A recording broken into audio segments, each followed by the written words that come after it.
ಒಂದು ಕಾಲದಲ್ಲಿ ಸರಸ್ವತಿ ನದಿಯ ತೀರದಲ್ಲಿ ಹಸಿರಿನ ಹೊಲಗಳು, ಹೊಳೆಯುತ್ತಿರುವ ಸೂರ್ಯ ಬೆಳಕು, ನಗುಮುಗಿಯುವ ಜನತೆ. ಅಲ್ಲಿತ್ತು ಒಂದು ಅದ್ಭುತ ರಾಜ್ಯ, ಸಂತೃಪ್ತಿ ನಗರ. ಅದರ ಮೇಲೆ ಆಳುತ್ತಿದ್ದನು ಒಬ್ಬ ಮಹಾರಾಜನು, ಶಾತ್ವಿಕ.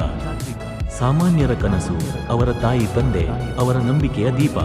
ಅವನನ್ನು ಪ್ರಜೆಗಳು ಕೇವಲ ರಾಜನೆಂದು ಅಲ್ಲ, ತಮ್ಮ ಜೀವದ ಹೆಮ್ಮೆ ಎಂದು ನೋಡುತ್ತಿದ್ದವರು. ಆ ಶಾಂತಿಯ ಮೇಲೆ ಕಣ್ಣು ಬಿದ್ದಿತ್ತು. ಒಂದು ದುಷ್ಟ ಶತ್ರು ರಾಜ್ಯವು ಆತುರದಿಂದ ದಾಳಿ ನಡೆಸಿತು. ಆಕಸ್ಮಿಕವಾಗಿ ಊರು ಬೆಂಕಿಗೆ ಆಹುತಿಯಾಗಿ ಜನ ದುಃಖದಲ್ಲಿ ಮುಳುಗಿದರು. ಮಕ್ಕಳ ಕೂಗು, ತಾಯಂದಿರ ಆಕ್ರಂದನ. ರಾಜ ಶಾತ್ವಿಕನ ಕಣ್ಣೆದುರಿಗೆ ತನ್ನ ನಾಡು ಕರಚುತ್ತಿತ್ತು. ಆಗ ಅವನ ಮನಸ್ಸು ಕದ್ದಿತು. ಅವನ ಕಣ್ಣುಗಳಲ್ಲಿ ಕರುಣೆಯ ಜ್ಯೋತಿ ನಷ್ಟವಾಯಿತು. ಅವನ ಹೃದಯದಲ್ಲಿ ಹೊತ್ತಿತ್ತು ಕೆರಳಿಯ ಕ್ರೋಧ.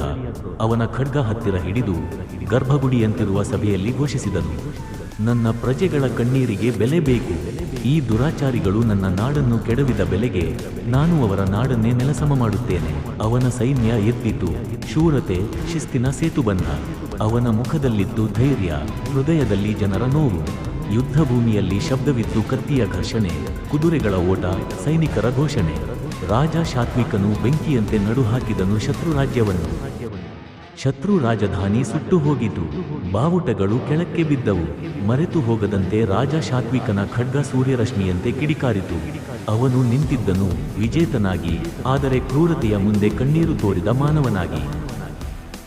ನಿಶ್ಯಬ್ದ ಯುದ್ಧದ ನಂತರ ಅವನು ನೋಡಿದನು, ಶತ್ರುಪಕ್ಷದ ಮಕ್ಕಳ ಕಣ್ಣುಗಳಲ್ಲೂ ಕೂಡ ಅಂಜಿಕೆಯ ನೋವು ಇತ್ತು. ಅವನ ಹೃದಯ ಮತ್ತೆ ಪಗದಿಯಾಯಿತು. ಅವನು ತನ್ನ ಕತ್ತಿಯನ್ನು ಕೆಳಗಿಟ್ಟ ಮತ್ತು ಕೈಯಲ್ಲಿ ಆಲಿಂಗನ ಕೊಟ್ಟನು.